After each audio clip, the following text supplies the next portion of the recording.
സ്വന്തമായ ഒരു വീട് അല്ലെങ്കിൽ ഫ്ലാറ്റ് എന്നത് ഏതൊരു മലയാളിയുടെ വികാരമാണ്, അതിൽ തെറ്റില്ല. എന്നാൽ താമസിക്കാനല്ലാതെ ഒരു നിക്ഷേപം എന്ന നിലയിൽ ഒരു ഫ്ലാറ്റ് വാങ്ങുന്നത് ബുദ്ധിപരമായ ഒരു തീരുമാനമാണ്. 50 ലക്ഷം രൂപ മുടക്കി ഒരു ഫ്ലാറ്റ് വാങ്ങിയ ഒരാളും 50 ലക്ഷം രൂപ മ്യൂച്വൽ ഫണ്ടിൽ നിക്ഷേപിച്ച ഒരാളും 10 വർഷം കഴിയുമ്പോൾ എവിടെ നിൽക്കും എന്നതിനെക്കുറിച്ചുള്ള ഒരു കമ്പാരിസണാണ് ഇന്നേ ദിവസം ഈ വീഡിയോയിലൂടെ നമ്മൾ ചെയ്യുന്നത്. ഈ വീഡിയോ താങ്കൾക്ക് ഉപകാരപ്രദമാണെങ്കിൽ താങ്കൾ എല്ലാ സുഹൃത്തുക്കളും ഷെയർ ചെയ്യുക. Once again welcome back to the Thommichan tips powered by Dias Invest. My name is Prinson Diaz.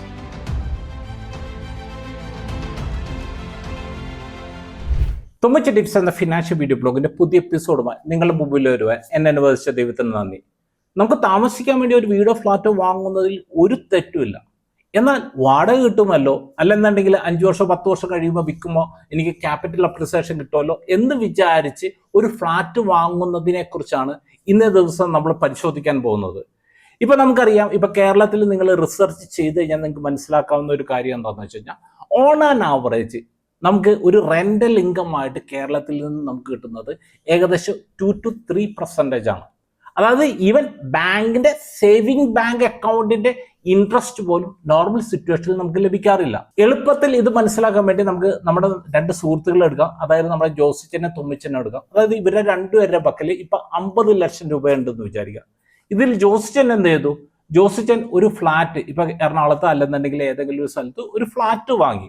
അപ്പൊ നമുക്കറിയാം 50 ലക്ഷം രൂപയാണ് ആ ഫ്ലാറ്റിന്റെ വില ഉണ്ടെങ്കിൽ 50 ലക്ഷം പോരാ, പ്ലസ് അതിന് രജിസ്ട്രേഷൻ ചാർജ് വരും, പിന്നെ എന്തെങ്കിലും ബ്രോക്കർ ഉണ്ടെങ്കിൽ അതിനുള്ള ചാർജ് വരും. അപ്പൊ അങ്ങനെ തന്നെ ഏറ്റവും മിനിമം ഒരു 5 to 7 lakh rupees എങ്കിലും ഈ പറഞ്ഞ സംഭവത്തിന് വേണ്ടി വരും. പിന്നെ ഫ്ലാറ്റ് എന്ന് പറഞ്ഞു കഴിഞ്ഞാൽ വെറും ഫ്ലാറ്റ് ആയിട്ടുള്ള സംഭവമായിരിക്കും. അതിൽ എന്തെങ്കിലും ഇന്റീരിയർ എന്തെങ്കിലും കാര്യങ്ങൾ ചെയ്യണമെന്നുണ്ടെങ്കിൽ അതിനു വേണ്ടി പൈസ മുടക്കേണ്ടി വരും. അപ്പൊ ഏകദേശം ഇപ്പൊ സപ്പോസ് ഇപ്പൊ ഒരു 10 ലക്ഷം രൂപയെങ്കിലും ഏറ്റവും ചുരുങ്ങിയത് മുടക്കി കഴിഞ്ഞാൽ ഈ പറഞ്ഞ കാര്യങ്ങൾ നമുക്ക് ലൈവ് ആക്കാൻ പറ്റുള്ളൂ. ഇനി നമ്മളെ സംബന്ധിച്ച് ഈ 60 ലക്ഷം രൂപ, അതായത് ഈ 50 ലക്ഷം രൂപ ഫ്ലാറ്റും പ്ലസ് 10 ലക്ഷം രൂപ എക്സ്ട്രയും കൂടി മുടക്കി ഇദ്ദേഹം ഈ പറഞ്ഞ കാര്യങ്ങളെല്ലാം ചെയ്തു കഴിഞ്ഞാൽ ഇദ്ദേഹത്തിന് കിട്ടാൻ പോകുന്ന റെന്റ് എന്ന് പറഞ്ഞാൽ ഏകദേശം ഒരു 10,000 മുതൽ ഒരു 15,000 രൂപയാണ്. ഇപ്പൊ ഞാൻ നേരത്തെ പറഞ്ഞ കേരളത്തിന്റെ ഒരു സിനാരിയോയിൽ ഒരു 2 to 3% ഇൻട്രസ്റ്റ് മാത്രമാണ് ഇദ്ദേഹത്തിനെ സംബന്ധിച്ച് ലഭിക്കുന്നത്. പിന്നെ ഇതുമായിട്ട് ബന്ധപ്പെടുത്തിയുള്ള ഹെഡേക്കുകൾ, അതായത് വാടകക്കാരെ കൃത്യമായിട്ട് കിട്ടുക, കൃത്യമായിട്ട് റെന്റ് കിട്ടുക, പിന്നെ ഈ വീട് അല്ലെങ്കിൽ ഈ ഫ്ലാറ്റായിട്ട് ബന്ധപ്പെടുത്തിയുള്ള മെയിൻ്റനൻസ്, ഇങ്ങനെയുള്ള കുറെ ഹെഡേക്കുകൾ ഇദ്ദേഹം വഹിക്കുകയും ചെയ്യണം.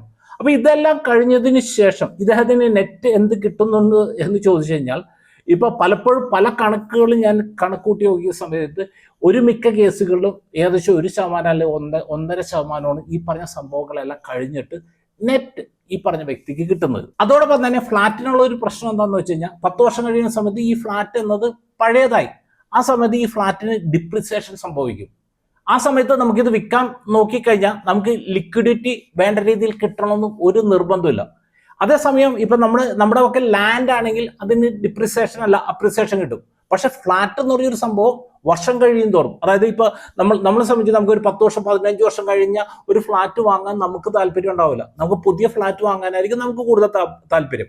കാരണം അതിന്റെ ഡിമാൻഡ് കുറഞ്ഞുകൊണ്ടിരിക്കും. അതേസമയം നമ്മുടെ തൊമ്മിച്ചൻ അദ്ദേഹം ഈ 50 ലക്ഷം രൂപ നേരെ കൊണ്ട് ഏതെങ്കിലും ഒരു ഇക്വിറ്റി ഓറിയന്റഡ് ആയിട്ടുള്ള മ്യൂച്വൽ ഫണ്ടിലോ ഒരു ഹൈബ്രിഡ് ഫണ്ടിലോ ഡിപ്പോസിറ്റ് ചെയ്തു.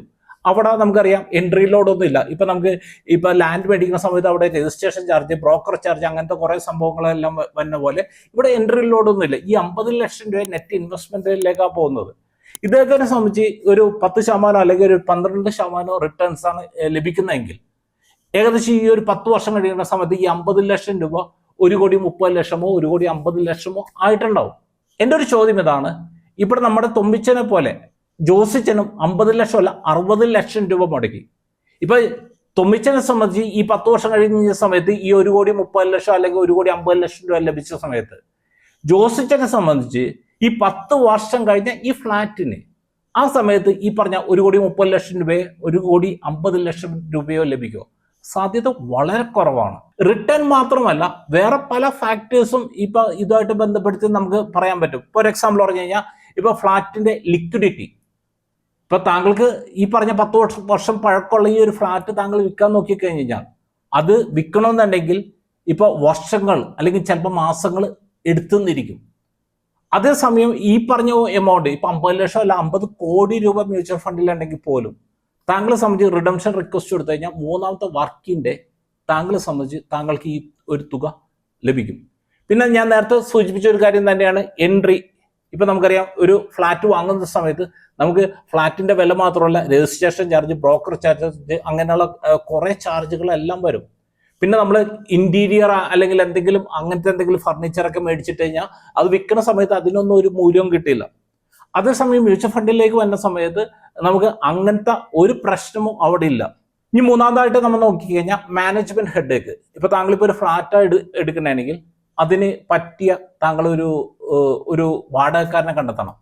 പിന്നെ അതിനുശേഷം ഇവരുടെ ഈ വാടക എല്ലാ മാസവും എന്നുള്ള കളക്ട് ചെയ്യണം. പിന്നെ അവിടെ എന്തെങ്കിലും മെയിൻ്റനൻസ് എന്തെങ്കിലും വന്നെയാണെങ്കിൽ അതെല്ലാം ചെയ്തു കൊടുക്കണം. ഇപ്പൊ 2 വർഷമായാലും 3 വർഷം കൂടുമ്പോൾ ഇതൊന്ന് പെയിന്റ് ചെയ്ത് കൊടുക്കണം. ഈ തരത്തിലുള്ള എത്രത്തോളം ഹെഡേക്കുകളാണ്. പക്ഷെ മ്യൂച്വൽ ഫണ്ടിലേക്ക് വരുന്ന സമയത്ത് ഈ തരത്തിലുള്ള ഒരു ഹെഡേക്കും ഇല്ല. ഇനി 4ാമതായിട്ട് നമ്മൾ നോക്കിക്കഴിഞ്ഞാൽ ടിക്കറ്റ് സൈസ്.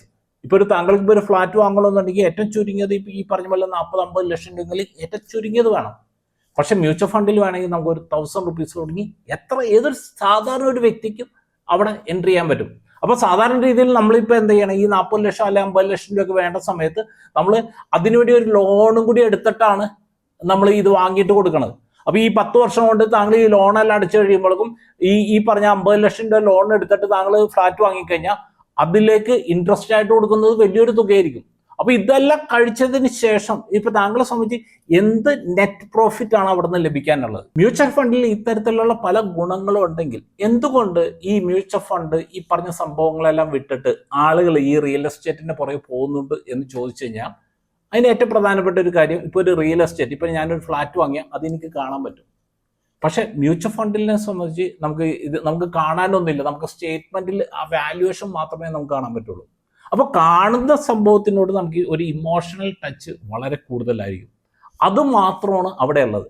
അതേസമയം നമ്മളെ സംബന്ധിച്ച് ഈ പറഞ്ഞ കണക്കുകൾ വെച്ച് ഏതാണ് കൂടുതൽ ലാഭം എന്ന് നോക്കിക്കഴിഞ്ഞാൽ നോർമൽ സിറ്റുവേഷനിൽ ഏകദേശം ഒരു 90-95% അവസ്ഥയിലും മ്യൂച്വൽ ഫണ്ട് പോലെയുള്ള നിക്ഷേപങ്ങളായിരിക്കും കൂടുതൽ റിട്ടേൺസ് തരാൻ പോസിബിലിറ്റീസ് ഉള്ളത്. അതുകൊണ്ട് എനിക്ക് താങ്കളോട് പറയാനുള്ള ഒരു കാര്യം, താങ്കൾക്ക് താമസിക്കാൻ വേണമെങ്കിൽ താങ്കൾ ഒരു ഫ്ലാറ്റോ അല്ലെങ്കിൽ വീട് വാങ്ങുന്നതാണ് കൂടുതൽ നല്ലത്. കാരണം എന്താണെന്ന് വെച്ചാൽ അവിടെ ലാൻഡ് ഉണ്ട്, ലാൻഡിനൊരു അപ്രിസിയേഷൻ ലഭിക്കും. പക്ഷെ ബിൽഡിംഗ് എന്ന് പറഞ്ഞൊരു സംഭവം ഡിപ്രിസിയേഷൻ അസറ്റാണ്. ഒരു സർട്ടൻ കാലാവധി കഴിഞ്ഞ് കഴിഞ്ഞാൽ ഇപ്പൊ ഈ 20 വർഷം അല്ലെങ്കിൽ 30 വർഷം കഴിഞ്ഞാൽ ഒരു ബിൽഡിങ്ങിന് എന്ത് വാല്യൂ കിട്ടും, പക്ഷെ ലാൻഡിനാണെങ്കിൽ അപ്പോഴും വാല്യൂ കിട്ടും. അപ്പോൾ സാധിക്കുമെങ്കിൽ ഇപ്പൊ താങ്കളെ സംബന്ധിച്ച് ഫ്ലാറ്റിനേക്കാൾ ഉപരി പിന്നെ ഫ്ലാറ്റിൻ്റെതായ കുറേ അഡ്വാൻറ്റേജ് ഉണ്ട്. ഇപ്പം നമ്മളെ സംബന്ധിച്ച് ഇപ്പോൾ ഒറ്റക്കൊക്കെ താമസിക്കുന്ന സമയത്ത് സെക്യൂരിറ്റി പോലെയുള്ള കുറേ സംഭവങ്ങളുണ്ട്.